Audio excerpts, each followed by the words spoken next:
14 months. 14 months Emma Carter had existed as a ghost in Dominic Castellano's mansion. Her hands polished surfaces gleaming under chandeliers she could never afford, folded towels softer than anything she had ever slept on, arranged flowers that cost more than her monthly rent. The mansion sprawled across 4 floors of Manhattan luxury, all marble and black oak and windows overlooking a city where she could barely afford a cramped corner. Dominic Castellano was a shadow she had learned to predict. Hearing his footsteps on the stairs, heavy, deliberate, she knew to disappear elsewhere. Glimpsing him through doorways, dark hair, a faint scar on his left jaw, expensive suits that seemed born on him, gray eyes like storms that never once landed on her, her job was to vanish, and she was very good at vanishing. $118,000 in debt does not vanish on its own. Her mother had died 3 years ago from lung cancer, the disease gnawing at her body for 18 months while swallowing every penny of their savings. $73,000 in hospital bills still arrived regularly after the funeral. Reminders that even death has a price. Then, 6 months ago, a truck running a red light at 3 a.m. had stolen Noah's legs. Her 19-year-old brother, a college freshman, now sat in a wheelchair in their crumbling studio apartment in South Bronx, trying to do physical therapy through YouTube videos because they could not afford a specialist. Another $45,000. Emma signed payment plans that would follow her into her 40s, accepted interest rates that should have been illegal, learned to survive on cheap coffee and cheaper hope. She worked 3 jobs.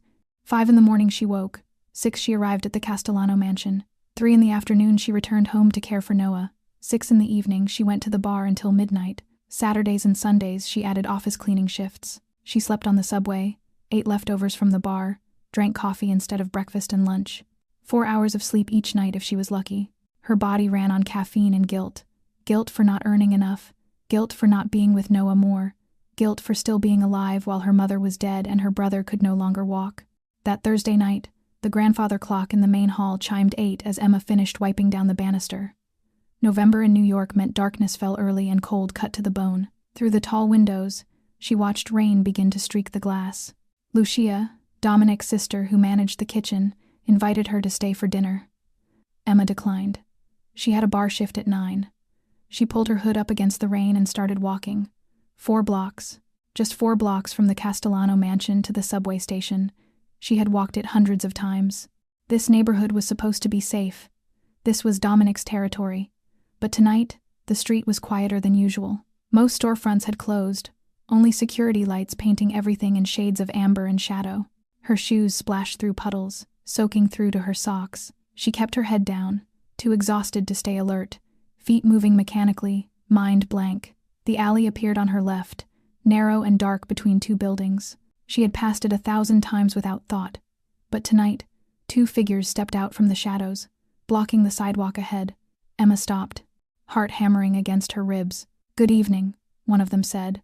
Thick Eastern European accent, shaved head, a snake tattoo on his wrist visible beneath his sleeve. His companion was taller, broader, silent. Emma tried to step around them, but the first man shifted, blocking her path. "Where are you headed in such a hurry?" "Home." Her voice came out steadier than she felt. "Let me pass." The man smiled, but it was not friendly. "Just need your bag and phone. Nice and easy." Emma handed over everything. She was too tired and too accustomed to loss to resist. But then his eyes landed on her shirt. Her cleaning uniform visible where her jacket hung open. A simple gray polo with the mansion's discreet logo embroidered on the chest. He stepped closer. Rain plastered to his face. "You work for Castellano." Fear spiked ice cold through her veins. "I am just a cleaner. I do not know anything." The man looked at his companion, teeth bared in a grin. "Kozlov will like this.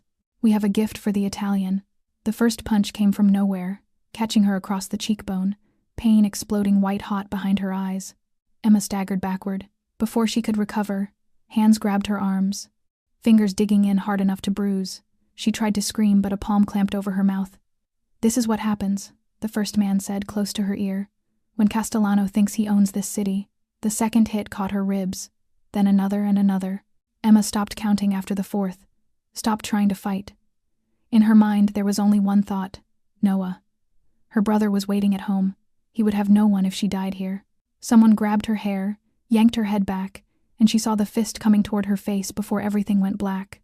Emma lay there in the rain and the darkness, unaware that her life was about to change forever, the weight of everything she had endured pressing against her chest like a quiet, relentless ache. Yet before we follow her deeper into this moment, if you can feel the pulse of this story, if you can sense the pain Emma is carrying with every breath, take a second to subscribe to the channel and turn on notifications so you never miss the kind of story that reaches straight into the heart each and every day.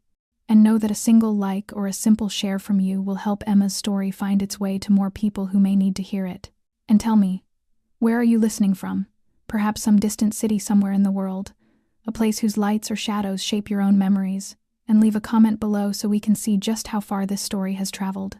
Now let us return to the moment when Dominic Castellano, for the very first time, truly saw the girl who had always remained invisible inside his own mansion.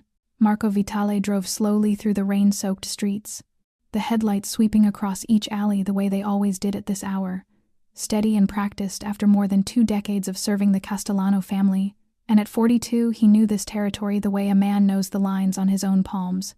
Every corner, every alley, every shadow that should not have been there, and tonight was no different from any other night, until the beam of his lights fell upon something lying motionless on the wet ground in an alley 4 blocks from the mansion.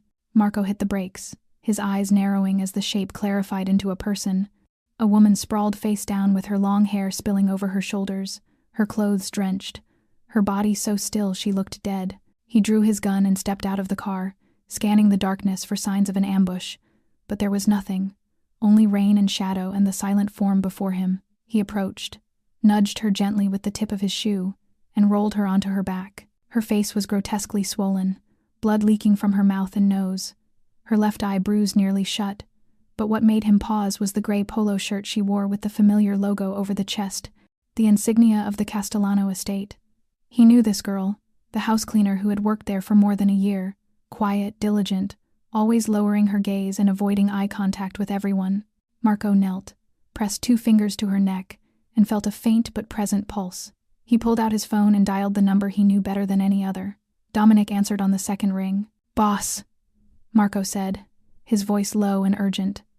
"I found one of ours, the cleaning girl, beaten badly." 3 seconds of silence stretched across the line. "Is she alive?" "Yes, but she needs a doctor." "Bring her here."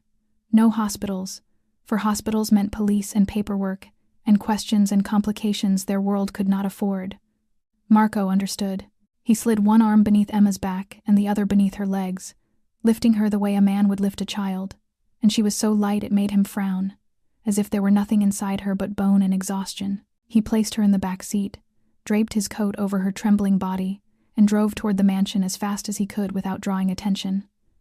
Halfway there, Emma stirred, her eyelids fluttering open just enough to glimpse the blurred ceiling above her, the streaking streetlights, the silhouette of the man at the wheel. She attempted to speak but managed only a broken moan, and then one word slipped out, thin and desperate. Noah, her brother's name, the only thing strong enough to force itself through her pain before darkness pulled her under again. Marco glanced at her through the rearview mirror, saw her collapse back into unconsciousness, and pressed harder on the accelerator. When the car stopped before the mansion gates, Dominic was already waiting on the front steps, still in his work suit at 11 at night with his tie loosened but his expression unchanging, though his eyes sharpened like steel as Marco opened the door and lifted Emma into his arms. Dominic stepped forward, and for the first time in 14 months, he truly looked at the girl who had existed like a ghost in his home.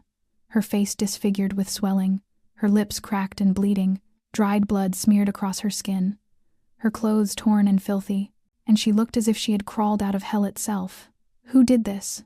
Dominic's voice was low and deliberate, but Marco could hear the fury simmering beneath the calm, a kind of anger he had never heard from him in 20 years. "Do not know yet, boss," he said.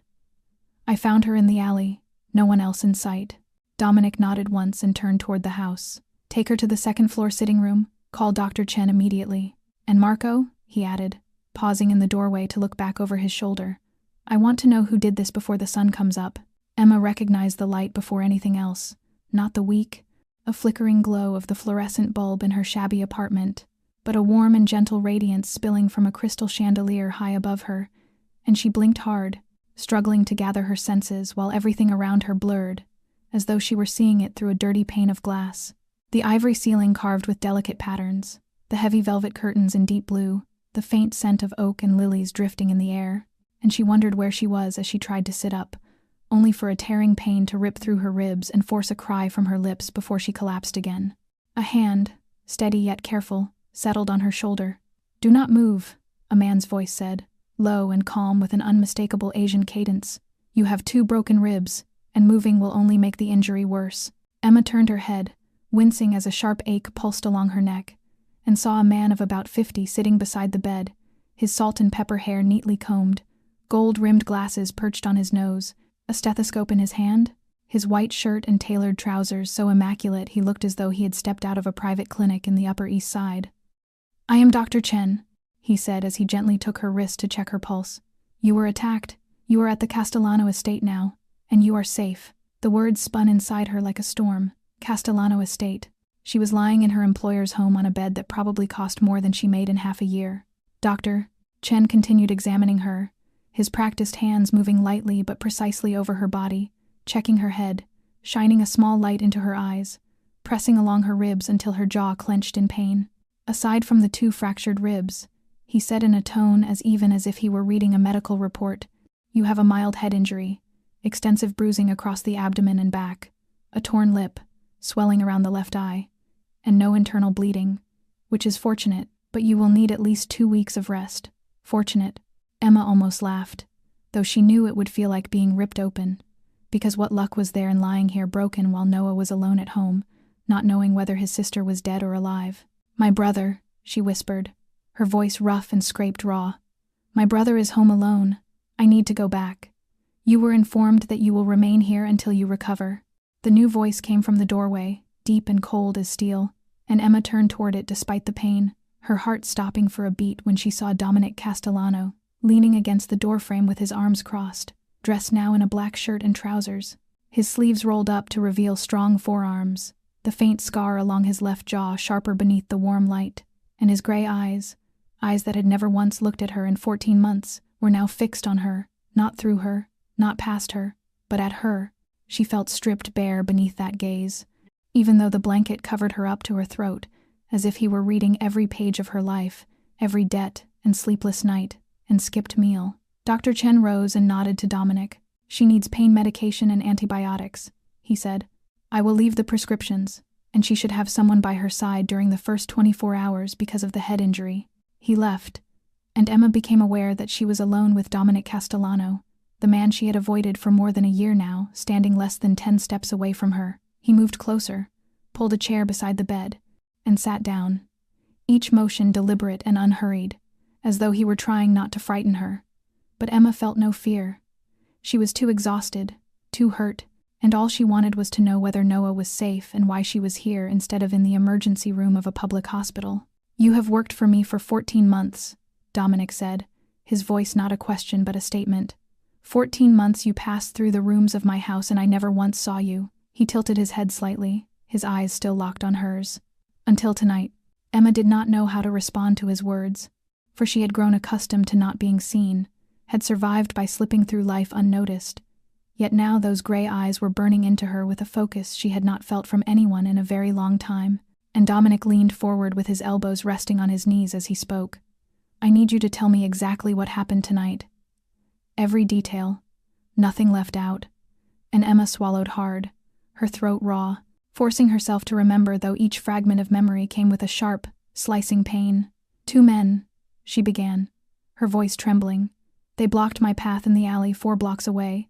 At first they just wanted to rob me. I gave them my bag and my phone, but then they saw the logo on my shirt." And Dominic did not interrupt, only nodded once for her to continue. "One of them had an Eastern European accent, very thick, shaved head, and a tattoo on his wrist." She closed her eyes, seeing it again, the moment he grabbed her, his sleeve pulling back to reveal the ink, a black snake coiling around his wrist, with its head pointing toward his fingers. And when she opened her eyes, Dominic was already standing, his face still expressionless, yet his jaw clenched so tightly she could see the muscles twitch beneath the skin. And his gray eyes were no longer cold, they were blazing with something dark and dangerous she had never witnessed in another human being. "What did they say?" he asked, his tone still steady, but she could hear the storm raging beneath it. "They said this is what happens when Castellano thinks he owns the city. And they said a name. Kozlov," she whispered, nodding even though the motion made her dizzy. "Kozlov will enjoy this." "That is what they said. They said we have a gift for the Italian." And Dominic turned away, walking toward the window where he stood, looking out at the Manhattan night with his hands clasped behind his back, silence stretching so long Emma could hear the rain outside, the ticking of a distant clock, the uneven thud of her own heartbeat. And at last Dominic spoke. "Kozlov," his voice a low animal growl, "you do not need to know who he is. You only need to know that the men who did this will be found." And when he faced her again, she saw something in his eyes that sent a shiver through her. Not fear, but the realization that she was looking at the face of a man capable of terrible things and willing to do those terrible things because of her. "Please." Emma tried to sit up despite the agony bursting through her ribs. "My brother is alone at home. He is in a wheelchair. He cannot care for himself. I need to go to him." And Dominic stepped closer, towering over her like a dark monolith. "You are not going anywhere. But my brother," she whispered. "He will be informed that you are safe. You cannot even walk to the door, let alone care for someone else. You will stay here until Dr. Chen says you can leave. That is not a suggestion. That is an order." Emma wanted to argue, to shout that he had no right to keep her here, that she had her own life, her own responsibilities, that her brother was waiting, but her body betrayed her. The pain, the exhaustion, the effects of the medication settling into her veins, all pulling her downward, her eyelids heavy as stone. "Sleep," Dominic said, his voice softening only slightly. "I will take care of everything." And Emma wanted to ask how, wanted to ask what he meant, wanted to ask why a powerful man like him cared about an invisible house cleaner like her. But the darkness swallowed her before she could form the words. Emma did not know how long she had been asleep when the pain tore through her ribs and yanked her violently back into consciousness. The clock on the wall read 3 in the morning, its hands cutting through the silence like a quiet accusation. She gasped for breath, cold sweat gathering on her forehead, her heartbeat stumbling in her chest, as she tried to understand the unfamiliar darkness around her, the faint strip of moonlight slipping through the curtains, the distant hush of rain against the windows, and it took her several seconds to remember where she was. The Castellano estate, the second-floor sitting room, not her cramped studio in South Bronx, and Noah was not lying in the bed beside her. Her bladder throbbed painfully, a simple human need she could not ignore, and she drew in a sharp breath, bracing herself as she shifted toward the edge of the mattress. Fire seemed to lick up her ribs, radiating across her body until she bit her lip hard enough to taste blood just to keep from crying out. Her feet touched the floor, cold even through her thin socks, and she gripped the bed frame, trying to stand, but her knees buckled instantly and she pitched forward, helpless and weightless for a terrifying heartbeat, until an arm swept around her waist and caught her before she hit the ground. Emma lifted her head, and in the dim moonlight she found Dominic's face only inches from hers. She had heard no door, no footsteps, nothing at all. It was as if he had been there the entire time, a silent guardian in the dark that she never knew she had. "Where were you planning to go?" His voice low and rough, the voice of a man who had not slept either. "The bathroom," she whispered, shame burning through her until she wanted to disappear, because she was 27 years old and could not even walk there on her own. Dominic said nothing. He simply slid one arm beneath her knees, the other behind her back, and lifted her as if she weighed no more than a pillow. And though Emma wanted to protest, to insist she could manage, her body knew it was a lie. He crossed the room, nudged the bathroom door open with his shoulder, and set her down gently, guiding her hands to the sink for balance. "Can you manage?" he asked, and for the first time she heard something entirely new in his voice. Not command, not authority, but concern. She nodded quickly, unable to meet his eyes, and he closed the door, but she could hear him standing just outside, refusing to leave. She moved slowly, painfully, using the wall for support, doing what she needed to do. And when she opened the door, he was still there, waiting. He lifted her again without a word, carried her back to the bed, and lowered her carefully onto the mattress as though she might break apart in his hands. Emma lay there breathing hard while he pulled the blanket up around her, and in the moonlight she could see him watching her with an expression she did not understand. "Why?" she whispered. "Why are you doing this?" Dominic was silent for a long moment before sitting on the edge of the bed, still keeping his distance, but close enough that she could feel the warmth of him in the cool night air. "You work in my home," he said slowly. "You are one of mine, and I did not protect you. That is my failure." Emma had no words. In 27 years, no one had ever claimed responsibility for any part of her suffering.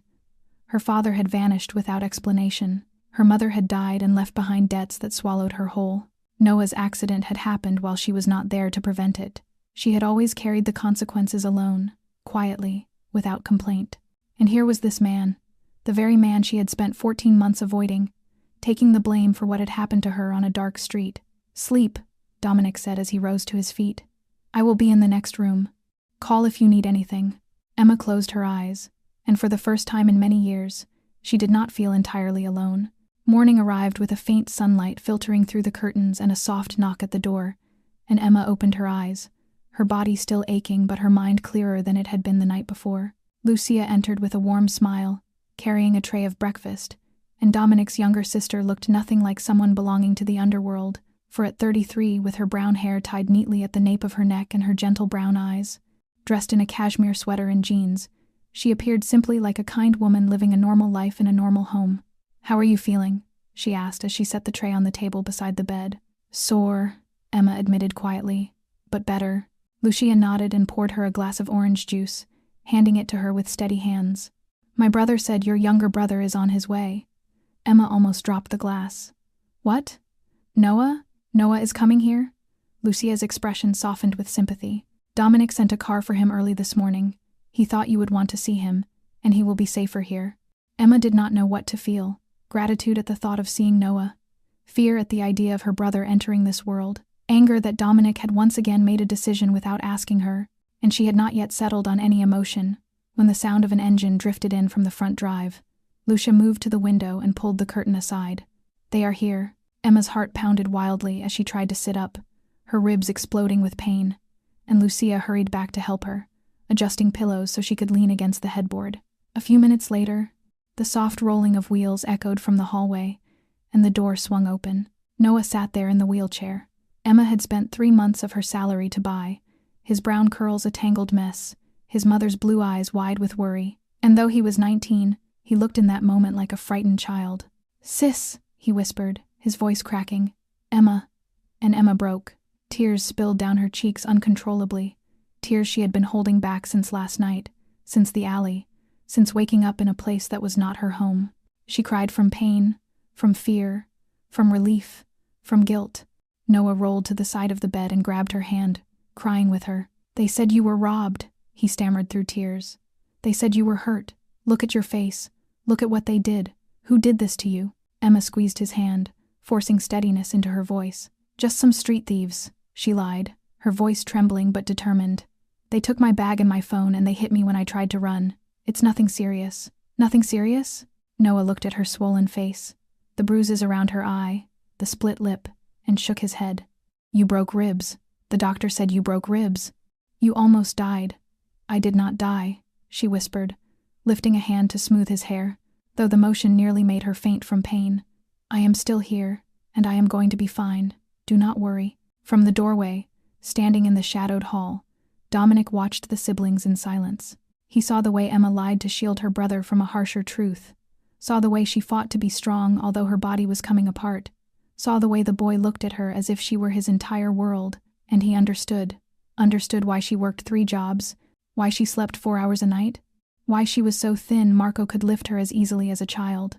She did not live for herself, she lived for the boy in the wheelchair. "Prepare a room for him on this floor," Dominic told Lucia quietly. "Near hers." Lucia nodded without questioning. "And call the family's physical therapist." He glanced at Noah, at the unmoving legs in the chair. "He needs proper care." Lucia looked at her brother with something like astonishment, as though she were seeing something new in the man she had known all her life. "You care about her," she murmured. "She is one of mine," Dominic replied, his voice flat and unreadable. "I take care of my own." Then he turned and walked away, but Lucia noticed the way he looked back at Emma's room once more before disappearing into the dim hallway. 3 days passed in the mansion like a strange dream Emma was not sure she wanted to wake from. Each morning Lucia arrived with breakfast, dishes Emma had only ever seen on cooking shows or in the pages of magazines, plates of eggs Benedict softened beneath warm hollandaise, toast brushed with truffle butter, freshly squeezed orange juice, and rich Italian coffee whose aroma seemed to fill the entire room. Emma tried to refuse, insisting that bread and water were enough, but Lucia only smiled gently and reminded her that she needed real nourishment if she wanted to heal. Between meals and bandage changes, Lucia stayed to talk. She spoke about life inside the mansion, about managing the kitchen, about the Sicilian recipes she had learned from their grandmother, and slowly she began to speak about Dominic. "He was not always like this," Lucia said as she brushed Emma's hair, her touch careful and soothing like that of an older sister. "As a child, he used to laugh all the time, loved books, loved playing the piano. Our father hated it." Emma listened quietly, absorbing every word. "Our father was a hard man," Lucia continued, her voice carrying a quiet ache. "He believed the men in this family were not allowed to be weak. When Dominic was 14, he forced him to witness the first time he dealt with a traitor. Dominic vomited all night, but our father did not allow him to cry. Said tears were a luxury an heir could not afford." Emma thought of the man who had carried her to the bathroom at 3 a.m, the man who had stood in silence as she and Noah clung to each other and cried, and she wondered where the laughing boy who loved piano had gone inside the man he had become. Every afternoon at exactly 4, like a Swiss clock, Dr. Chen appeared. He examined her injuries, changed her dressings, listened to her heart and lungs, and on the third day declared that her ribs were healing well, the bruises fading, though she still needed at least 10 more days of rest. From the nearby room, Emma heard Noah laughing, a sound she had not heard since before the accident 6 months ago. She dragged herself to the doorway, bracing one hand against the wall as she peered into the hallway. Noah sat in a bright, spacious room, flooded with sunlight, working through physical therapy exercises with a middle-aged blonde woman in medical scrubs, the family's specialist. "Your muscles are responding well," the therapist said as she helped Noah stretch his legs with practiced precision Emma had never seen in any of the free online videos she had relied upon. "If you stay consistent, you may regain some mobility." Emma stood there with tears streaming down her cheeks, not from pain but from the sight of hope returning to her brother's face for the first time in months. But that hope carried a cost she was not sure she could afford. That evening, when Dominic came for his routine check, Emma was sitting upright waiting for him. "I cannot accept all of this," she said, her voice trembling but firm. "The physical therapist, the room for Noah, the food, the medicine. I cannot pay for any of it." Dominic stood in the doorway, the hall light forming a halo behind him so she could not fully see his expression. "Who said you had to pay?" he asked. "I do not take charity," Emma replied, struggling to keep her voice steady. "My whole life I have taken care of myself and my family. I do not need anyone's pity." Dominic entered and closed the door behind him, stepping closer until Emma could see the flicker of something like respect in his gray eyes. "You think this is charity," he said slowly. "You were attacked because you work for me, because you wore my family's logo on your chest, and that made you a target. This is not charity. This is responsibility. I do not want you taking responsibility for me," she said. "You do not have a choice," he answered, and the words were not a suggestion. "You will stay here until you are fully healed. Your brother will receive proper care, and you will not pay a single cent, because this is what I am obligated to do, not something you asked for." Then he turned and left, not giving her the chance to argue. Emma stared at the door long after he disappeared, realizing she was dealing with a man who did not know how to hear the word no. And the more frightening truth was that she was no longer sure she wanted to say it. On the 5th day, Emma could finally move around the room without needing to steady herself against the wall, the pain in her ribs still present yet softened now into a dull, lingering ache rather than the sharp, tearing agony that had ruled her body before, and the bruises on her face had shifted from deep violet to mottled shades of green and gold, the colors of healing. She was sitting by the window, looking down at the garden behind the mansion, when a knock broke the quiet, and she assumed it was Lucia bringing lunch. But the man who entered was Dominic, and he was not alone. Marco Vitale followed him in, the face of the 42-year-old man carved into stillness, though his eyes were as sharp as blades, and Emma sensed instantly that something had happened, the air in the room tightening the way it does before a storm. "We found them," Dominic said without prelude. "The 2 men who attacked you." And Emma felt the blood inside her slow to a crawl. She did not ask how he found them, or where they were now, for she knew his world moved according to rules she did not understand and did not want to understand. "They were men working for Viktor Kozlov," Marco added in his deep, even voice. "Kozlov is the head of the Russian gang in Brooklyn. He is trying to push into Manhattan, and attacking you was his way of sending us a message." Emma swallowed. She was only a house cleaner, a woman who scrubbed floors and folded linens, a woman who had never imagined herself as part of a territory war, yet her body had been used as a canvas for the hatred between dangerous men. Dominic stepped closer, close enough that she had to tilt her chin upward to meet his gaze, and his gray eyes were not cold today but burning with something dark and volatile. "Do you want to know what happened to them?" he asked, his voice soft as a feather and heavy as lead. Emma looked into his eyes and saw the answer there, buried deep in the storm, colored gray, saw violence, saw blood, saw things no ordinary person should ever see. "No," she whispered, firm despite the tremor in her voice. "I do not want to know." Dominic nodded once, slowly, as though she had passed a test she never asked to take, and he did not seem surprised or disappointed. Perhaps he had known her answer before she gave it. "Good," he said. "There are things you do not need to carry in your mind. But there is one thing you do need to know." He leaned down, his face only inches from hers, and she could smell the faint blend of sandalwood and cigar smoke on his skin, could see the pale scar along his left jaw, as clearly as if it were etched in glass. "They will never touch you again," he said, each word falling with the weight of a sentence passed. "No one will touch you again, not ever." Emma understood without asking. Those men were no longer alive, or if they were, they wished they were not, and she knew she should feel fear, she should feel revulsion.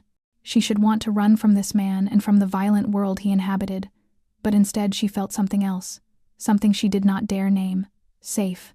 For the first time in a very long time, she felt safe. Marco left first, leaving Dominic standing beside her at the window. "Are you afraid of me?" he asked, his gaze turned toward the garden. Emma considered the question for a long moment. "No," she answered truthfully. "I should be, but I am not." Dominic turned to look at her, and in the brief flicker of an instant, she saw something soft move through his gray eyes before it vanished as quickly as if it had never been there at all. On the 7th night, Emma could not sleep, not because of pain, which had eased into a manageable soreness, but because her thoughts kept spiraling through her mind like a relentless storm. She thought of the two men who had attacked her and of what had been done to them. She thought of Dominic and the way his eyes had burned when he promised that no one would ever touch her again. She thought of her life slowly tangling itself with a world she did not belong to. Near midnight she rose from the bed, pulled on the soft sweater Lucia had lent her, and stepped into the hallway. The mansion lay silent like a slumbering castle, moonlight pouring through the tall windows and stretching into pale silver paths across the oak floors. Emma wandered without purpose other than to breathe beyond the four walls of her room. Her feet carried her downstairs, through corridors she had once cleaned every day but had never truly seen, until she noticed a faint glow spilling from the cracked door of the library. She hesitated. She should go back. She should not intrude upon her employer's private sanctuary in the middle of the night, but her feet betrayed her. She pushed the door open. The Castellano library was as large as her entire South Bronx apartment, mahogany shelves reaching to the ceiling, filled with leather-bound books stamped in gold, the fireplace crackling softly in the quiet room. Dominic sat in a leather armchair beside the fire, a glass of whiskey in hand, eyes fixed on the dancing flames. He was not wearing a suit, just an open-collared white shirt, sleeves rolled up, black trousers, and his dark hair fell slightly over his forehead instead of being perfectly slicked back. He looked different, like a man who could not sleep and was drinking alone at midnight simply because the night was too long. "You cannot sleep?" he asked without turning, as if he had known she was standing there the whole time. Emma walked in, her bare feet sinking into the thick Persian rug. "No," she answered softly. "You either." Dominic finally looked at her, the firelight reflecting in his gray eyes, warming them, humanizing them. "I rarely do," he said, gesturing to the armchair across from him. "Sit." Emma curled into the chair, knees drawn up like a small cat, the cushions enveloping her in a comfort she had never known. Dominic rose, poured her a small glass of whiskey, and handed it to her. "Helps with sleep." Emma took the glass and sipped carefully, the rich heat sliding down her throat and spreading through her chest. They sat in silence for a while, both gazing into the flames, and it was not an uncomfortable silence. It felt natural, strangely familiar, as though they had done this many times before. "May I ask you something?" Emma said at last, breaking the hush. Dominic tilted his head slightly, inviting her to continue. "Why? Why what? Why are you doing all of this?" Emma set the glass down and turned to face him fully. "I am only a house cleaner, one among dozens of your employees. You did not know my name until last week. So why did you bring me here instead of sending me to a hospital? Why call your private doctor? Why bring my brother here and give him a physical therapist? Why hunt down the men who attacked me and do whatever it is you did to them?" Dominic did not answer right away. He looked at her for a long moment, as if deciding which truth to give her, then set down his drink and leaned forward, elbows resting on his knees. "Because you are mine," he said, his voice low and certain. Emma opened her mouth to object, but he lifted a hand to stop her. You do not understand what that means in my world. Everyone who works for the Castellano family, from the managers to the cleaners, becomes part of this family. They are protected. They are cared for. In return, they are loyal. That is how we operate. That is how we have survived for 3 generations. But I did not ask to be protected, she whispered. No one asks, he replied. It is their right when they belong to this family. And it is my responsibility as the head of it. You were attacked on my territory, wearing my crest. That was not simply an attack on you. It was an attack on me, on everything I represent. If I do not respond, I look weak. And in this world, weakness means death. Emma listened, trying to understand the logic of a life so far removed from her own. So this is about honor, she said quietly. About power. For a moment, something softened in Dominic's eyes. If it were only that, he said slowly, I would have sent you to a hospital with some money for your trouble and forgotten you by morning. But I did not. Have you asked yourself why? Emma did not answer. She did not know the answer, and she feared that if she asked, it would change everything. Then why? She whispered. Dominic looked at her for a very long time. Because I do not know, he said at last.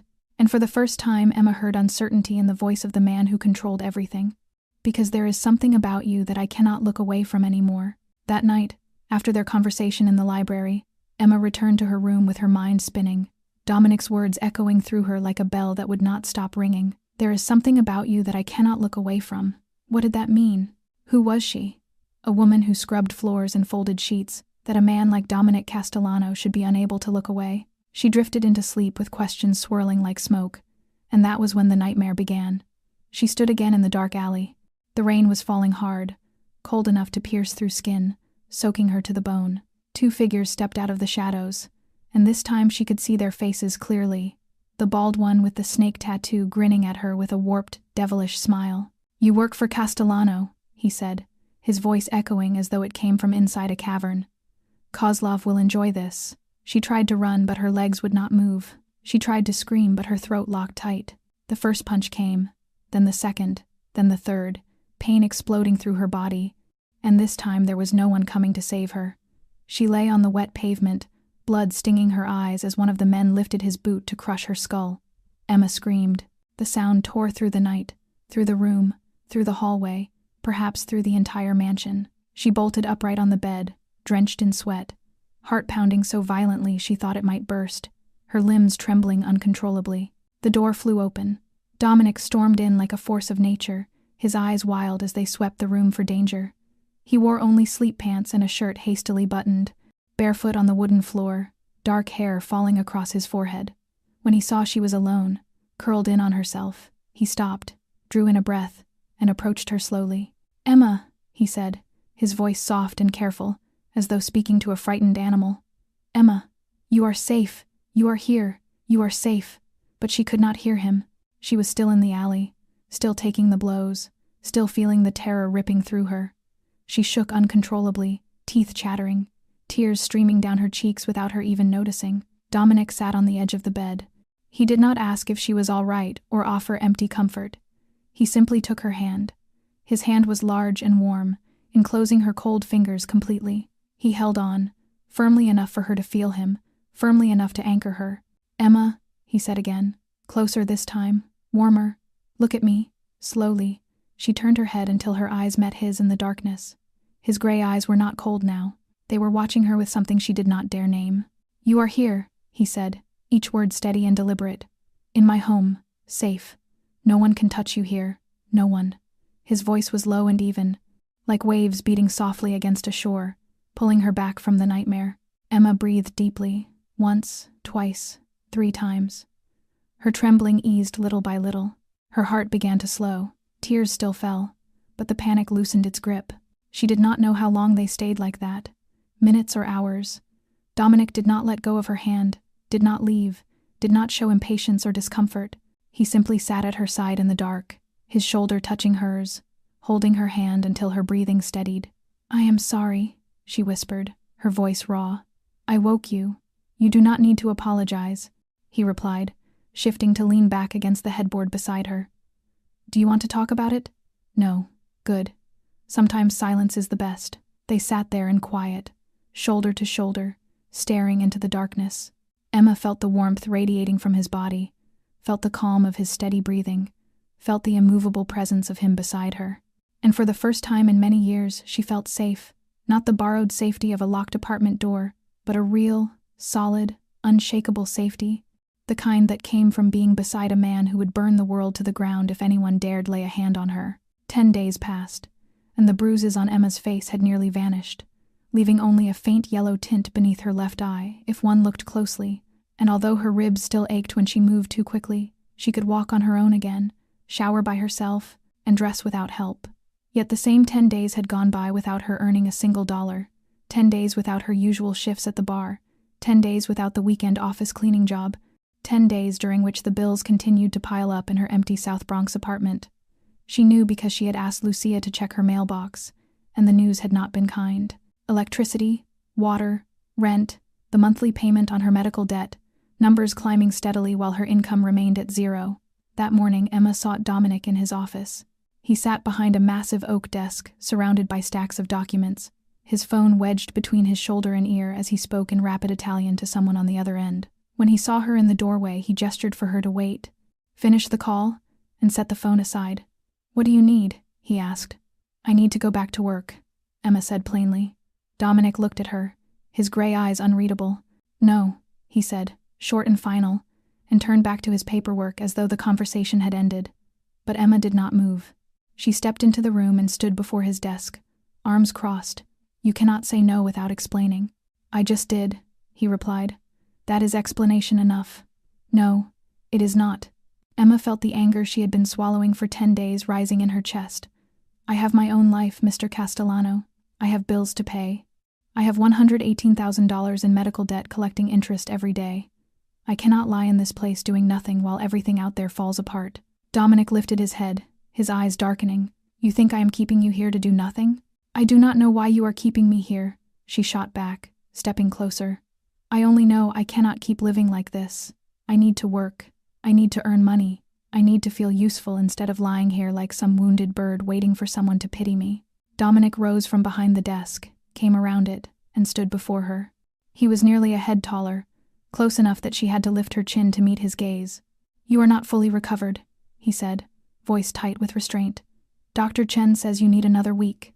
"Dr. Chen is not the one staring at a pile of overdue bills," Emma answered, refusing to step back. "You do not understand. You do not understand what it feels like when every passing day is another day sinking deeper into debt. You do not understand what it is like to have a brother waiting at home, believing his sister will take care of everything, while that sister is trapped here like a bird in a gilded cage owned by a mafia boss." Something flickered in Dominic's eyes. "You think this is a cage? I do not know what it is," she said, her voice trembling with anger and something else she did not want to name. "I only know that I am not used to sitting still while someone else handles my life. I have taken care of myself my whole life. I took care of my mother when she was sick. I took care of Noah after the accident. I do not know how to be cared for. And honestly, I do not want to learn." They stood there facing one another. The air between them stretched tight. Emma saw his jaw clench, saw the muscle in his temple pulse as though he were holding back words or temper or both. Then he exhaled, a long breath that sounded like surrender. "Fine," he said, and Emma almost thought she had misheard. "You want to work? Fine. But there are conditions." "What conditions?" "You work only in this mansion. No bar shifts, no late-night office cleaning, no wandering the streets alone after dark. You work here, for me, and I will pay you triple your current wages to make up for the jobs you are leaving." "Triple?" Emma stared at him. "I do not need your charity." "This is not charity," Dominic said, stepping closer until she could feel the heat of him. "This is an arrangement. You work for me, only me, and I pay you fairly. You get to work as you wish, and I know you are safe. Both sides benefit." Emma searched his face, trying to find even a trace of pity in those gray eyes, but she found none. Only determination, and perhaps, buried carefully beneath everything else, a sliver of worry he did not want her to see. "Why do you care whether I am safe?" she whispered. Dominic looked at her for a long moment, then turned away and walked back behind his desk. "You start tomorrow," he said, deliberately ignoring her question. "Lucia will arrange your schedule," and Emma knew that was all the answer she would get. at least for today. Emma began working again the next day, exactly as Dominic had said, but everything was different. Before, she had moved through the mansion like a ghost, silent and invisible, arranging her schedule around his so she would never have to cross his path. She had known when he held meetings, when he left the house, when he returned, and she had timed her cleaning so precisely that weeks could pass without them exchanging a single word. That was no longer possible. On her first day back, she entered Dominic's office at 2 p.m, just as Lucia had arranged. She knocked, waited for permission, then stepped inside with her cleaning cart. Dominic sat behind his desk, reading a thick stack of documents. She expected him to leave the room, to give her space as he always had before, but he did not. He merely lifted his head, nodded a brief greeting, and returned to his work. Emma hesitated for a second, then began cleaning. She dusted the shelves, careful not to disturb any of the meticulously arranged objects, and tried not to notice the man sitting only a few feet away. But it was impossible to ignore the moments when she felt his gaze drift from the papers to her, steady and unreadable. She was polishing a bronze statue when his voice broke the quiet. "Do you like reading?" Emma turned, surprised. It was the first time he had initiated conversation while she was working. "I do," she answered, "when I had time to read. What kind of books? Anything I could get my hands on." She resumed wiping the statue, but the conversation did not end. Mostly classic novels. "My mother loved Austen, so I grew up with Austen." Dominic nodded and set his pen down. "I prefer Dostoevsky." Emma raised an eyebrow. "Crime and Punishment." He almost smiled. A small, fleeting curve of the lips so quick she wasn't sure she had seen it. "You think that means something, do you not? A mafia boss who likes a book about crime and redemption?" Emma felt her cheeks warm. "I did not say that. You did not need to." Dominic walked to the bookshelf and pulled out an old leather-bound volume. "But you are right. I read it for the first time when I was 16, after my father made me do something I would rather forget. I was looking for something then. Maybe absolution. Maybe an explanation for the world I had been forced to live in." Emma froze, watching him. He stood there with his back to her, holding the worn book, and for a moment he did not look like the feared Mafia king whose name kept half the city awake at night. He looked like a man with a heavy past, searching for a way to live with the weight of it. "What was your mother like?" Emma asked softly. Dominic was silent for a long time before he turned, returning the book to its shelf. "My mother was the gentlest woman I have ever known. She died when I was 12. Cancer. My father never recovered, and he took that pain out on me and Lucia. He said she died because she was weak, and that his children would not be allowed to be weak." Emma felt her heart tighten. "My mother died of cancer too," she whispered. 3 years ago. Lung cancer." Dominic looked at her then, his gray eyes softening. "I know. I read your file." Emma was not surprised. Of course he had. That was how his world worked. "She taught me to read," Emma continued, unsure why she was sharing so much but unable to stop. "When she got sick, I read to her every night. Pride and Prejudice, Emma, Jane Eyre. She loved stories about strong women surviving impossible odds. Maybe she hoped I would become one." "You did become one," Dominic said quietly, making Emma look up. "You worked 3 jobs to raise your brother. You carry $118,000 of debt and have not broken under it. You were beaten nearly to death and stood up 10 days later demanding to work again. If that is not strong, I do not know what is." Emma could not speak.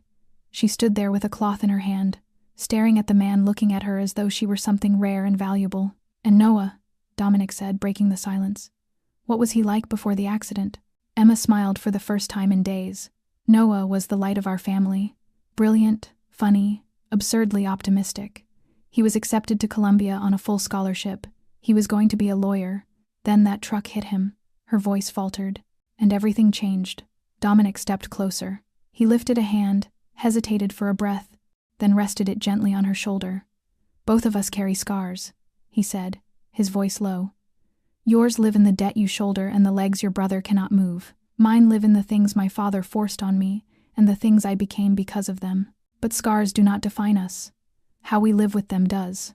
Emma looked up, met his eyes, and in that moment she understood something she had not wanted to admit. Somewhere in the past weeks, he had stopped being the terrifying man she avoided. He had become something else, something she did not dare to name. 3 weeks had passed since the night Emma was attacked in that dark alley. 3 weeks of living inside the Castellano mansion, working under Dominic's protection, eating the nutritious meals Lucia prepared, and sleeping full nights on a bed softer than anything she had ever owned. And Noah noticed the difference. He sat in his wheelchair in his room, watching his sister enter with his dinner tray. Emma looked different. Not just because the bruises had faded or because she no longer winced each time she moved. Something deeper had shifted. Her eyes were brighter, no longer dulled beneath dark circles. Her skin had color again, instead of the paper-pale exhaustion she had worn for months, and she smiled more often. Real smiles that reached her eyes, not the forced ones he had grown used to since the accident. Even the way she spoke about her employer had changed. "Sis," Noah said as she set the tray on the table beside his bed. "Sit down. We need to talk." Emma turned, noticing the seriousness etched into her brother's face, a look rare for a boy who had always tried to protect her spirit with humor. She sat on the edge of the bed, facing him. "What is it?" "Tell me the truth," Noah said, his blue eyes steady on hers. "What is going on between you and Dominic Castellano?" Emma felt her heartbeat stutter. "I do not know what you mean. Do not lie to me." Noah leaned forward as far as the chair allowed, his voice not angry but resolute. "I may be in a wheelchair, but I am not blind. I see the way he looks at you whenever he passes in the hall. I see the way you blush whenever someone mentions his name. I heard Lucia telling Dr. Chen that he does not leave his office anymore when you clean it. You think I do not notice?" Emma lowered her head, her hands twisting together in her lap. She had no idea how to explain something she herself barely understood. "I do not know what is happening," she admitted softly. "I truly do not. I only know that he is not what I thought he was. He cares about me, about you, in a way no one has cared for us since Mom died. He is Mafia, Emma." Noah's voice tightened. "He is a crime boss. He kills people. I know that," she said quietly. "You know that. And I am still here. I am not proud of it. I am not pretending this is ideal. But Noah, my whole life I have tried to do the right thing. I worked 3 jobs. I slept 4 hours a night. I lived on leftover food and coffee. And did anyone help me? Did anyone show up for us? No. No one. Until him." Noah said nothing for a long moment, his face a tangle of emotions. He wanted to hate Dominic Castellano. He wanted to pull his sister out of this dangerous world. But he also saw the truth in front of him, a truth he could not ignore. For the first time in years, his sister did not look like she was about to collapse. "Are you safe?" he asked finally, his voice small. "That is all I need to know. Are you safe with him?" Emma thought of his question, thought of the night Dominic held her through a nightmare, of the way he had stood guard in the dark without asking for anything, of the promise that no one would ever touch her again, and the way he had kept that promise. "Noah," she whispered, reaching for his hand. "I have been afraid for so many years, afraid of bills I could not pay, afraid I would fail you, afraid that one day I would fall and not get back up. But here, with him, I am not afraid anymore. I have never felt safer than I do now." Noah looked at her, reading the sincerity in her eyes. Then he exhaled and squeezed her hand with his good one. "All right," he said. "I believe you. But promise me something. If anything goes wrong, if anything scares you, if anything feels off, you tell me. Promise." Emma nodded, and she knew that even if she was stepping into a world she had never belonged to, she was no longer stepping into it alone. That night, everything changed. As Emma sat in the library reading while Dominic's phone rang again and again from his office next door, his voice at first steady and calm until it sharpened into something cold as steel, and though she could not make out every word, she heard Kozlov's name repeated several times before the rush of footsteps, the slam of a door, and the sound of a car speeding away into the night. She could not sleep. Lying on her bed, staring wide-eyed at the ceiling with a pulse that would not settle, sensing with every nerve in her body that something terrible was unfolding somewhere beyond the walls of the mansion, and at 3 a.m. she heard the car return, the engine cut, the door close, the heavy steps crunching over gravel, and she rose from bed, pulled on her robe, and stepped into the hall where from the staircase she saw Dominic enter the main foyer and stopped in absolute shock, for there was blood on his shirt, blood on his hands, blood dried black along his collar and sleeves like dark ink stains on white fabric, and though his face held no expression, his gray eyes were hollow in a way that made him look like a man whose soul had slipped from his body, leaving only a shell behind, while Marco followed with a pale, intense face and said he would call Dr. Chen, to which Dominic replied in a low and exhausted voice that it was not his blood. Emma should have been afraid. She knew that.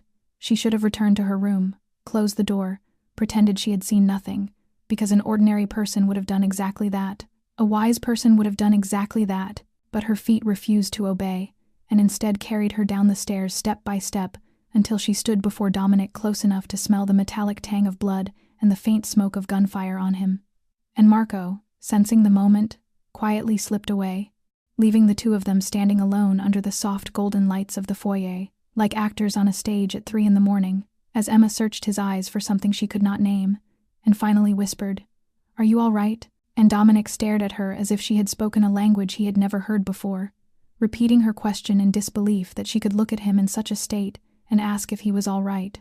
And when she did not answer, when she simply waited, he finally spoke, saying that Kozlov had attacked one of his operations that night in retaliation for the 2 men he had taken care of, and he looked down at his hands, at the dried blood staining his skin, and said that 2 of his men were dead, 2 men with families and small children who had died in a war they had not chosen.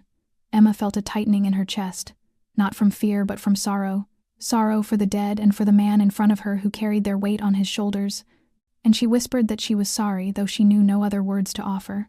And Dominic let out a harsh, humorless laugh as he asked if she understood what he had done that night, if she understood how many he had killed in return, and yet she stood there saying she was sorry, so she stepped closer, close enough to touch him if she wished, and told him that she knew who he was, knew what he did, that she was not naive, but she also knew that he had no choice, because in his world if he did not strike back he would die and his people would die and perhaps she would die as well.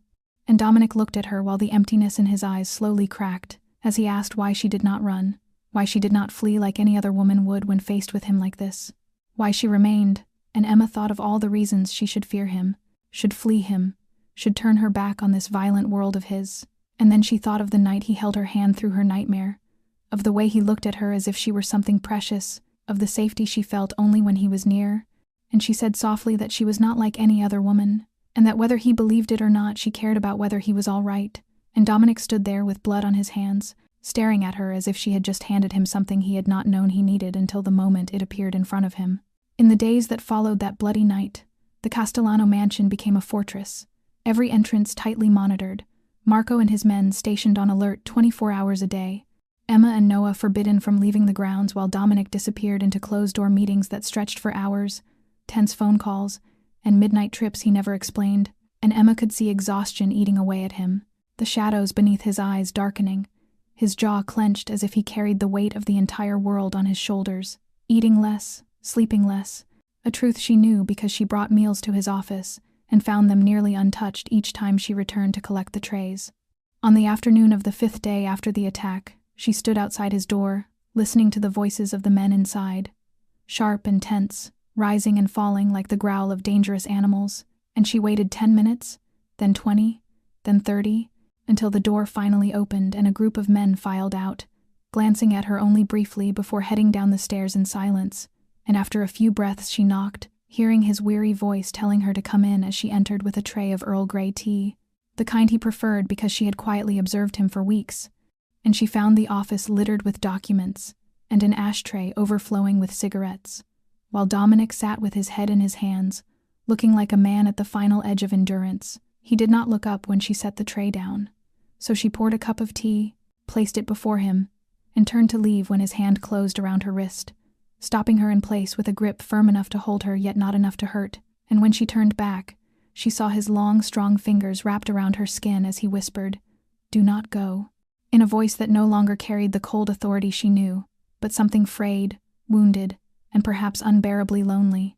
She did not go, standing quietly as he lifted his head and looked at her with an intensity she had never seen in his gray eyes before, asking why she was still here, and when she said because he had told her not to go, he shook his head, rose without releasing her, and came around the desk until he stood in front of her, asking in a voice barely above a whisper, why she remained in this house after everything she had seen, why she had not resigned and run far away, and when she asked if he wanted her to run, he said he wanted to understand, lifting his other hand to her face, touching her cheek as if she were something fragile, asking why she was not afraid of him, why everyone feared him except her, why she had seen him covered in blood and stepped toward him instead of away, why she could see the violence in his eyes and still be here, bringing him tea as if he were an ordinary man worn out after a long day.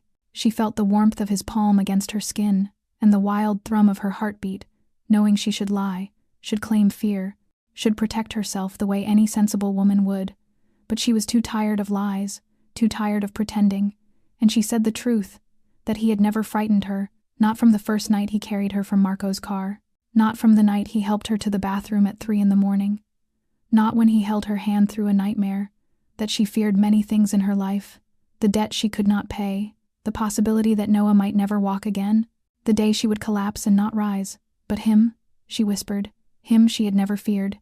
And Dominic looked at her as something cracked open in his eyes. The walls he had spent a lifetime building, the armor he wore against the world all splintering before her.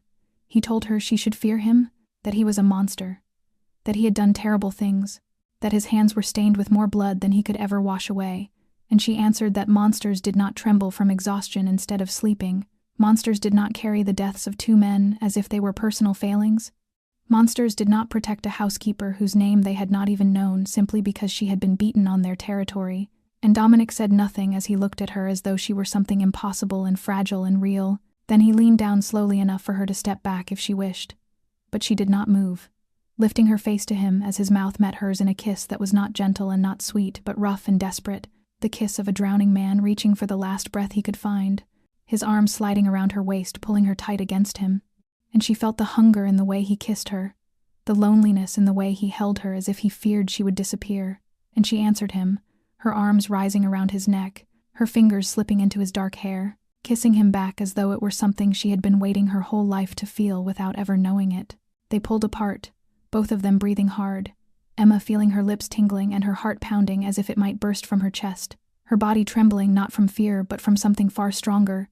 And Dominic stepped back 1 pace, then another, the distance between them opening like a sudden chasm, as he said in a rough, unsteady voice that this should not have happened, rubbing his face as if trying to wake from a dream, while Emma stood there with her mouth still warm from his kiss, feeling as though cold water had been thrown over her, wanting to ask why and what he regretted but saying nothing, simply waiting as she had been waiting for weeks. She is my employee, Dominic continued with his back turned as he stared out the window as if he could not face her, saying she was hurt because of him.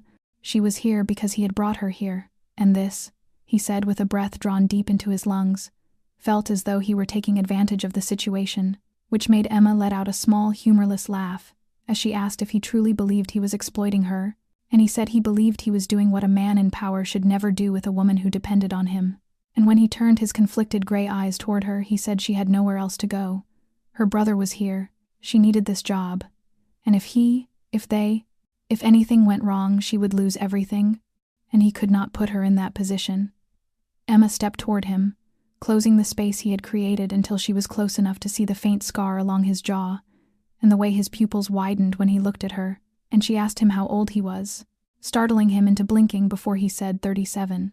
And when she asked how long he had led this empire, he said 12 years since his father died, and she told him that in those 5 years he had made thousands of decisions that changed the lives of hundreds, decisions of life and death, decisions worth millions. And if he was old enough for all of that, then he should not think she was too young to know what she wanted. He did not answer, only looked at her with a struggle written plainly in his eyes between what he wanted and what he believed was right.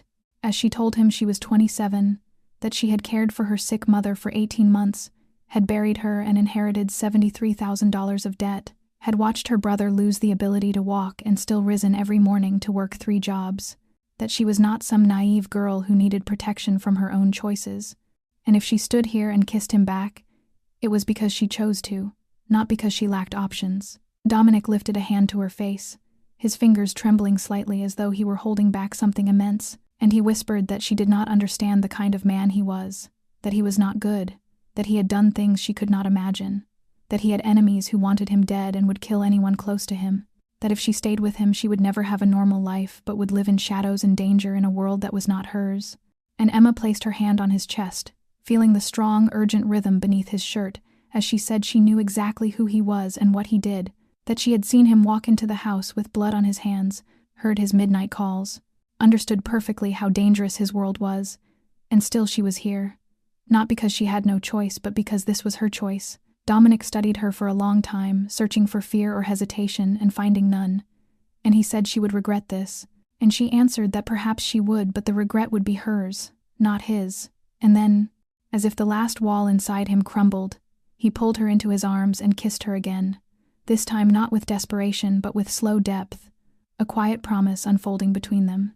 In the weeks that followed, they lived two parallel lives, for during the day Emma was still the housekeeper of the Castellano mansion, pushing her cleaning cart through the hallways, wiping marble surfaces, replacing the flowers in vases, folding towels in the bathrooms. And when she passed Dominic in the corridor, she lowered her head in polite greeting like any other employee, while he returned the gesture with a neutral expression, as though she were simply one among dozens who worked under him. And no one suspected that each night, when the mansion fell into sleep and darkness draped the long halls, Emma slipped quietly from her room and walked to the door at the end of the third-floor hall, where Dominic's bedroom lay, a door she never knocked on because she never needed to, for it always opened at the slightest push, as though he had been waiting for her.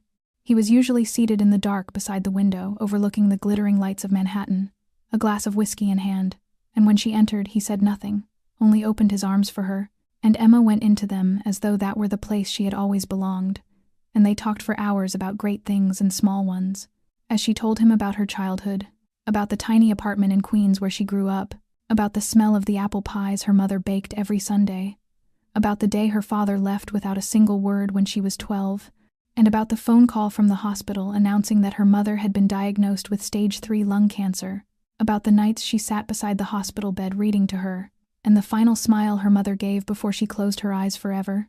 And Dominic listened to everything without interrupting, without offering empty comforts, simply holding her hand as though her stories were the most important thing he had ever heard.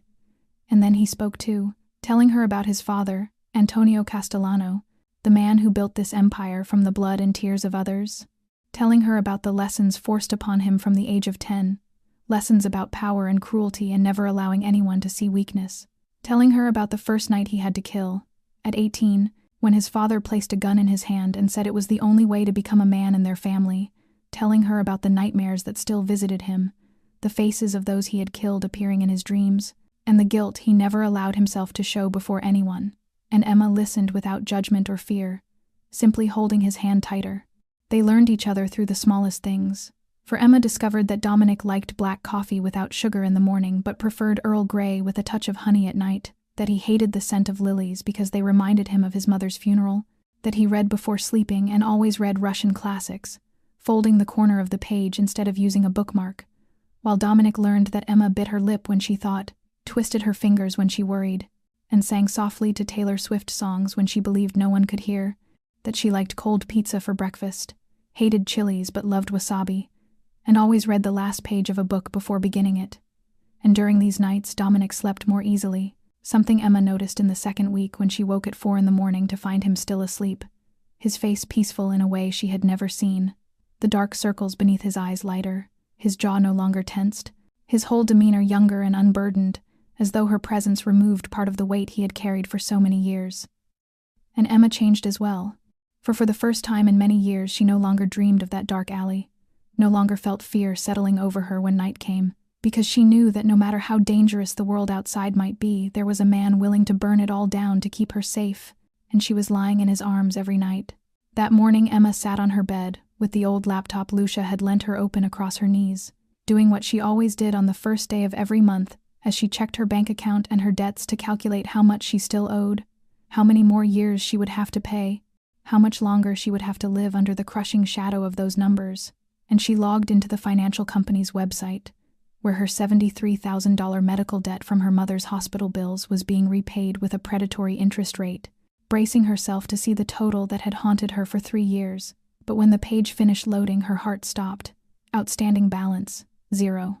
And she blinked, checked again, refreshed the page, but the number stayed the same and the line beneath it read that the loan had been paid in full on the 15th of December, and her hands trembled as she switched to the site where Noah's $45,000 treatment and physical therapy debt waited, only to see again that the outstanding balance was 0, paid in full on the 15th of December, and when she checked her own bank account nothing had changed.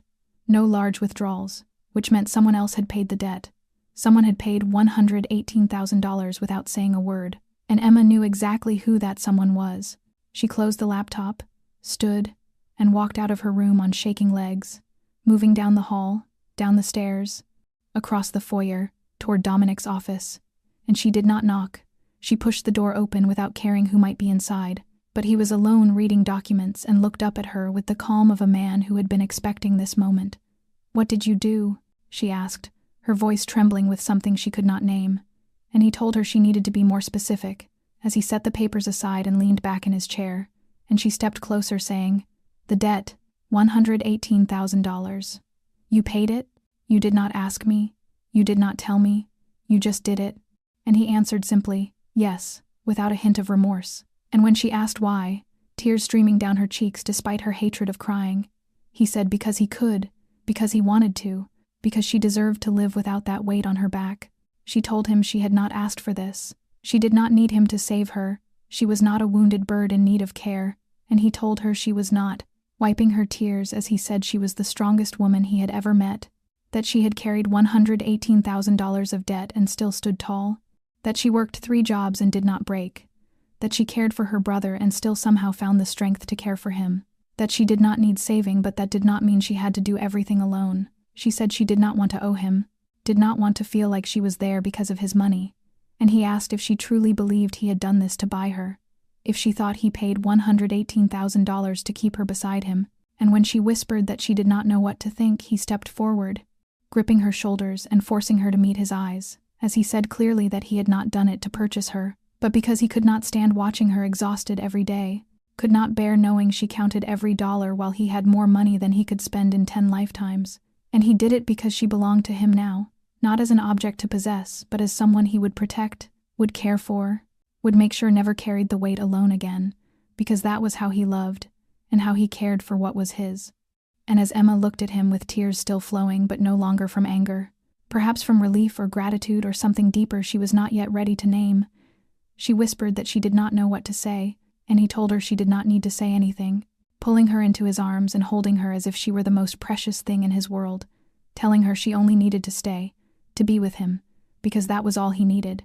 And Emma buried her face in his chest and cried because for the first time in 3 years, she no longer carried the weight of $118,000, cried because for the first time in her life someone loved her enough to carry the burden with her, and cried because she knew that no matter how she might try to resist, she already belonged entirely to this man. And the most frightening part was that she did not want it to be any other way. The message arrived on an ordinary morning while Emma was drinking coffee with Noah in the dining room, a plain envelope with no stamp and no return address, left at the front gate as if someone had placed it there in the middle of the night without anyone noticing.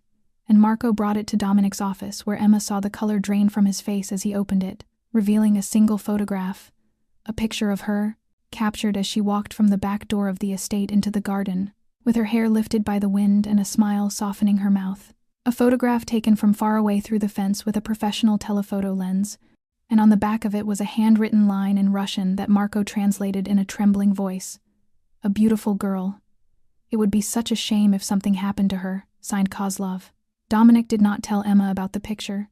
He hid it, held closed-door meetings with Marco and his most trusted men, spent hours locked in his office. But Emma sensed something was wrong as the number of guards doubled, as Marco shadowed her everywhere she went, as Dominic watched her with a worry he could not fully hide, until she confronted him that night in his bedroom, where he stood by the window with a glass of whiskey in his hand, asking what he was hiding from her, and though he said there was nothing she needed to worry about, she stepped closer and insisted he stop lying, demanded the truth, and after a long silence he sighed, set his whiskey down, and handed her the photograph. And as she looked at it, she felt her blood slow, recognizing herself in that image, realizing someone had been watching her inside the very grounds she believed were safest. "Kozlov knows about you," Dominic said heavily. "He sent this as a threat." And when she asked what he wanted, Dominic answered that he wanted war, or he wanted him to bow. 2 choices, all-out conflict, meaning blood in the streets, meaning many would die, meaning she would become a primary target, or negotiation, meaning he would have to sit down with his enemy, surrender territory, accept humiliation in front of everyone watching. And when she asked which he would choose, he looked at her for a long moment, before lifting his hand to her cheek and admitting that for 12 years in this world he had never backed down, that his father had taught him that yielding was weakness, and weakness meant death, that he had lived by that rule, killed for that rule, built his empire by that rule. And she waited with her heart racing until he said that now, for the first time in 12 years, he had something more important than the empire, more important than power, more important than never bending. And he lowered his forehead to hers, as he whispered that he would negotiate, that he would meet with Kozlov and try to end this without war. Not because he feared the man, but because he could not bear the thought of her being hurt again. And when she begged him not to sacrifice his empire for her, he told her it was not a sacrifice but a choice, a priority, that she had shown him there were things more important than winning every battle. Then he stepped back, looked into her eyes, and said that tomorrow he would meet Kozlov and negotiate a peace, and when he returned he wanted her here, safe, waiting for him, and Emma could only nod with tears running down her cheeks as she wrapped her arms around the man who was willing to place her above the empire he had spent a lifetime building.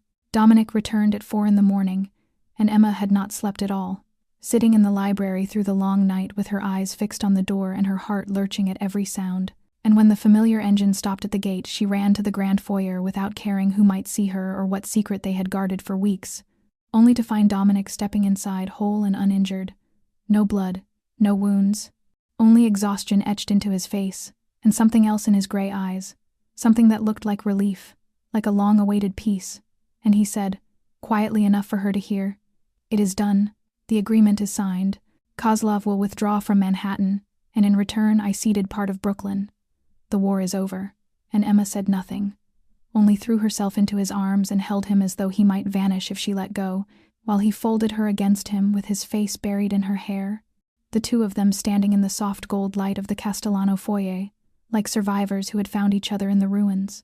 After a long moment he said, "Come with me, there is somewhere I want to show you," and he led her up the stairs, through familiar halls, to a door on the 4th floor she had never opened, the door leading to the rooftop terrace where she stepped out into the cold dawn air, and drew a breath as the entire sweep of Manhattan unfurled before her like a shimmering tapestry of light, skyscrapers rising into the fading night, streets glowing like ribbons, and the eastern horizon shifting from black to violet to rose to amber as the sun prepared to rise. "This is where I stand every morning," Dominic said beside her, looking out over the city, "over the empire my grandfather began, my father built, and I have spent 12 years holding together. Power, territory, responsibility for 200 families whose survival depends on my decisions." And then he turned to her. "But since you came, each morning I stand here, and I no longer see an empire. I see the city where you live, the streets you walk, the world I want to keep safe, not for power but because you are in it." And Emma felt her heart tighten as the first light of dawn touched them, gilding her hair and softening the hard lines of his face, and Dominic lifted his hand to her cheek, tracing the curve of her bone where bruises had bloomed 6 weeks earlier, and he said, "I love you," the words falling heavy and luminous like stones made of light. "I love you not because you are beautiful, though you are, not because you make me want to be better, though you do. I love you because you look into the darkness in me and do not run. Because all my life people have feared me. My men fear me. My enemies fear me. Even Lucia fears me sometimes when she sees what I am capable of. But you saw me walk into the house with blood on my hands and you asked whether I was all right. You know who I am, know what I do, and you are still here. Still let me touch you. Still sleep in my arms every night. You have given me what no one ever has, complete acceptance without judgment or condition," and tears slipped down Emma's face even as she smiled through them, telling him she loved him too. Loved him though he was complicated and dangerous and did things she never wanted to know the details of. Loved him because beneath all the coldness and the power there was a man who held her hand through nightmares, who wept in his sleep for the men he had lost, who was willing to sit with his enemy to keep her safe, and she placed her hand on his chest, feeling the strong rhythm beneath her palm, and told him that while he spoke of the darkness inside him she carried her own, the darkness of losing her mother, of watching her brother lose the ability to walk, of drowning under debts and exhaustion and despair, and he had looked into that darkness and had not turned away, had steadied her, lifted her, shown her she did not have to be strong alone, and Dominic kissed her, gently, deeply, not with desperation as in their first kisses, but with peace, with certainty, with the quiet weight of a promise not spoken aloud. And when they parted, the sun had risen fully over the horizon, bathing Manhattan in gold, and Emma leaned against his chest with his arms wrapped around her, and for the first time in years, she was not thinking about debts or work or burdens she had carried for too long, for all of it had been lifted from her shoulders, the $118,000 debt gone, Noah receiving the best care and slowly healing, and she was standing in the arms of a man who loved her enough to place her above the empire he had spent a lifetime protecting. Her life would never be normal. She knew that she would live in a world of shadows and violence, of silent wars and watching enemies. But she would not live it alone, for she was no longer merely surviving, she was beginning to live, truly live. And when Dominic asked if she was ready to face the new day, she looked up into the warm gray eyes she had never seen so unguarded, and said with him always. Their story reminds us that love can bloom in the darkest corners, and that those who seem the coldest on the surface may be the ones who love the deepest, that life rarely gives us perfect circumstances, but how we face adversity defines who we are, that Emma did not crumble under debt and loss, that Dominic did not allow a brutal past to turn him into a monster entirely, that they found each other, healed each other, and built a beginning from the wreckage. The lesson is never judge a person by their surface, and never abandon hope, even when life feels unbearably heavy, for sometimes the light comes from the places we least expect. If this story touched your heart, please take a moment to subscribe to our channel and tap the notification bell so you never miss another moving story like this. And a single like or share from you will help this story reach more people, carrying its message of love, hope, and resilience. How did this story make you feel? And in real life, do you believe love can change people? Have you ever met someone who saw your imperfections and stayed anyway? Share your thoughts in the comments below. We would love to hear the truth that lives in your heart. Thank you for staying with this story from beginning to end. Wishing each of you watching this video good health, joy, and gentle peace in every day. And remember that no matter how hard life becomes, there is always light waiting at the end of the tunnel. Goodbye for now, and we will see you in the next video.